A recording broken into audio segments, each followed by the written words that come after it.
Hello guys, so welcome to our next session. In the session la நம்ம construction lines and rays பார்க்க போறோம்.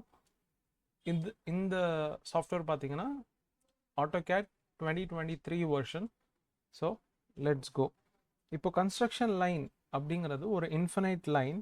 இந்த construction line உடைய shortcut என்னன்னு பார்த்தீங்கன்னா XL. ஓகேங்களா? X line. So L use பண்றோம் XL. ஓகே, ஸோ இதை எப்படி ஸ்டார்ட் பண்ணணும்னா இந்த கமாண்ட்குள்ளே போயிட்டு ஏதோ ஒரு பாயிண்டில் நீங்கள் கிளிக் பண்ணிங்கன்னா அந்த பாயிண்டில் இருந்து ரெண்டு டைரெக்ஷனில் right and left infinite lines create ஆகும். ஸோ இது வந்து நீங்கள் க்ரியேட் பண்ணும்போது F8 அப்படிங்கிற ஆப்ஷனை ஆஃபாக வச்சுக்கிட்டிங்கன்னா பெட்டர். ஏன்னா F8 ஆனாக இருந்துச்சுன்னா இந்த மாதிரி ரெண்டு டைரெக்ஷனில் தான் வரும். F8 நீங்கள் ஆஃப் பண்ணிட்டீங்க அப்படின்னா நீங்கள் எந்த டைரெக்ஷனில் வேணாலும் வச்சுக்கலாம். இப்போ ஒரு கிளிக் பண்ணிட்டேன்னா அந்த கிளிக் வந்து அந்த லைனை ஃபிக்ஸ் பண்ணிடும். ஸோ நெக்ஸ்ட் லைன் ஜென்ரேட் ஆகும். நெக்ஸ்ட் கிளிக் நீங்கள் பண்ணி எத்தனை லைன்ஸ் வேணுமோ அத்தனை லைன்ஸை நீங்கள் ஜென்ரேட் பண்ணிக்கலாம். பட் இது வந்து இந்த மாதிரியான யூஸ்க்கு கிடையாது. இதோடைய இப்போ எஸ்கேப் ஆர் என்டர் கொடுத்தேன்னா இந்த டூல் கமாண்ட் விட்டு வெளியில் வந்துடும். டெலீட் பண்ணிடுறேன். இது வந்து பார்டர் லைன்ஸ் ஆர் ஹவுஸ் பிளான்ஸில் இதெல்லாம் யூஸ் பண்ணுவாங்க, ஒரு ரெஃபரன்ஸ்க்காக யூஸ் பண்ணுவாங்க. ஸோ இன்னொரு கிளிக் பண்ணுறேன். இப்போ ஸ்ட்ரெயிட் லைன்ஸ் வேணும் அப்படின்னா நீங்கள் F8 ஆன் பண்ணிக்கலாம். ஆன் பண்ணிவிட்டு இன்னொரு கிளிக் பண்ணிங்கன்னா அந்த லைன் ஜென்ரேட் ஆயிரும். இப்போது என்டர் கொடுத்து அந்த டூலை விட்டு நான் வெளியில் வந்துடுறேன். Enter or escape or space இதை கிளிக் பண்ணி அந்த டூலை விட்டு வெளியில் வந்துடுறேன். இப்போ மறுபடியும் XL அப்படின்னு சொல்லிட்டு உள்ளே போனீங்கன்னா எக்ஸ் லைன். ஸோ இங்கே பாருங்கள், இங்கே பாட்டம் லெஃப்ட் கார்னரில் பாருங்கள் XL. ஸோ இதுதான் அந்த லைன். என்டர் கொடுக்குறேன். என்டர் கொடுத்துட்டு இங்கே ஆஃப் செட்டுன்னு ஒரு ஆப்ஷன் இருக்குது பார்த்தீங்களா? கமெண்ட் ப்ராம்ப்ட்லேயே பார்த்தீங்கன்னா பாட்டமில் ஆஃப் செட்டுன்னு ஒரு ஆப்ஷன் இருக்கும். இதை நீங்கள் கிளிக்கும் பண்ணலாம். ஆர் ஓ அப்படின்னு சொல்லிட்டு ஓ ஏன் கொடுக்குறேன்னா இந்த ஆஃப் செட்டில் பார்த்தீங்கன்னா ஓ தான் ஹைலைட் ஆகிருக்கு ப்ளூ கலரில். ஸோ அந்த ஓ அப்படிங்கிற கமெண்ட் கொடுத்துட்டு என்டர் பண்ணேன்னா அந்த ஆஃப் செட் வந்து அந்த ஆஃப் செட் வந்து ஆக்டிவேட் ஆகிரும். இப்போ ஆஃப்செட் அப்படின்னா இருக்கிற பொருளை இருக்கிற மாதிரியே காப்பி பேஸ்ட் பண்ணணும், பட் ஒரு பர்டிகுலர் டிஸ்டன்ஸில், அதுதான் ஆஃப்செட். ஸோ இப்போ இங்கே ஆல்ரெடி நான் செட் பண்ணியிருக்க வேல்யூ 15 இருக்குது. ஆர் எனக்கு 7.25 mm வேணும் அப்படிங்கிற ஒரு டிஸ்டன்ஸில் எனக்கு வேணும்.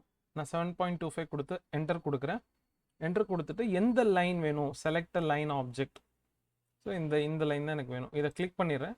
அப்பயும் வரலையே அப்படின்னா இதை டாப் ஆர் பாட்டமில் மட்டும்தான் இந்த இன்ஃபினைட் லைனை நான் காப்பி பேஸ்ட் பண்ண முடியும். இந்த ஹரிசான்டலாக இருக்கிற லைனை நான் வெர்டிக்கலாக பேஸ்ட் பண்ண முடியாது இல்லையா? ஸோ டாப் ஆர் பாட்டம் அப்படிங்கிறத நான் ஃபஸ்ட்டு சூஸ் பண்ணணும். இந்த லைனுக்கு மேலே வேணும் அப்படின்னா இந்த லைனுக்கு மேலே போயிட்டு நான் கிளிக் பண்ணணும். ஓகே, ஸோ மேலே க்ரியேட் ஆயிடுச்சு. அகெயின் எனக்கு இந்த லைனுக்கு மேலே இன்னொரு லைன் வேணும் அப்படின்னா இதை கிளிக் பண்ணுங்கள். அப்வர்ட் டைரெக்ஷனில் கிளிக் பண்ணுங்கள். இன்னொரு லைன் க்ரியேட் ஆயிடுச்சு. இப்போது இந்த மிடில் லைன் சென்டர் லைனில் இருந்து கீழே வேணும் அப்படின்னா செலக்ட் பண்ணுங்கள், கிளிக் அண்ட் நெக்ஸ்ட் கிளிக் வந்து அது கீழே பண்ணிங்கன்னா இன்னொரு லைன் ஜென்ரேட் ஆகிரும். ஸோ உங்களுக்கு எவ்வளோ லைன்ஸ் வேணுமோ அவ்வளோ லைன்ஸை நீங்கள் க்ரியேட் பண்ணிவிட்டு என்டர் எஸ்கேப் ஆர் ஸ்பேஸ் கொடுத்தீங்கன்னா அந்த டூலை விட்டு இது வெளியில் வந்துடும். ஓகே, ஸோ நெக்ஸ்ட் இன்னொரு லைன் நான் க்ரியேட் பண்ணிக்கிறேன், vertical line. Okay, that's it. இப்போ ரே, RAY. ஸோ இதை நீங்கள் ஃபுல்லாக தான் டைப் பண்ணி ஆகணும். RAY. ஆர் அப்படின்னா ரீட்ரா வரும், RA ரீட்ரா வால், RAY ரே. ஸோ இந்த பேரை நீங்கள் ஃபுல்லாக தான் டைப் பண்ணி ஆகணும், RAY. என்டர். இந்த ரே வந்து ஒரு பாயிண்ட், அதே மாதிரி நம்ம கன்ஸ்ட்ரக்ஷன் லைனை எப்படி ட்ரா பண்ணோமோ அதே மாதிரி தான் இதையும் ட்ரா பண்ண முடியும். பட் ரேக்கும் கன்ஸ்ட்ரக்ஷன் லைனுக்கும் இருக்கிற ஒரு டிஃப்ரென்ஸ் என்னென்னா, கன்ஸ்ட்ரக்ஷன் லைன் ஒரு பாயிண்ட்ல இருந்து ரெண்டு பக்கமுமே ட்ராவல் ஆகும் இன்ஃபினைட் வரைக்கும். ரே அப்படிங்கிறது பார்த்தீங்கன்னா ஒரு பாயிண்ட்ல இருந்து ஒரு பக்கம் மட்டும்தான் ட்ராவல் ஆகும்.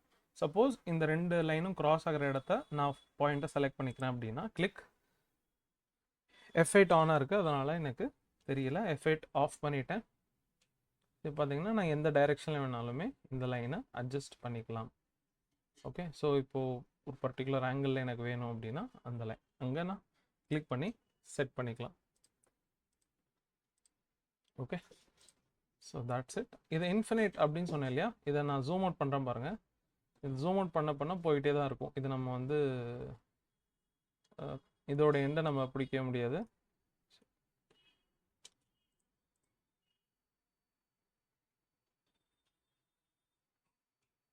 Okay, so this is line and construction, ray and construction line. Sorry, first நம்ம பார்த்தது கன்ஸ்ட்ரக்ஷன் லைன், அண்ட் செகண்ட் ஒரு பாயிண்ட்ல இருந்து ஒரு சைடு மட்டும் ட்ராவல் ஆகிற மாதிரி இருக்கிறது ray. Okay, thank you guys, see you in the next session. Bye.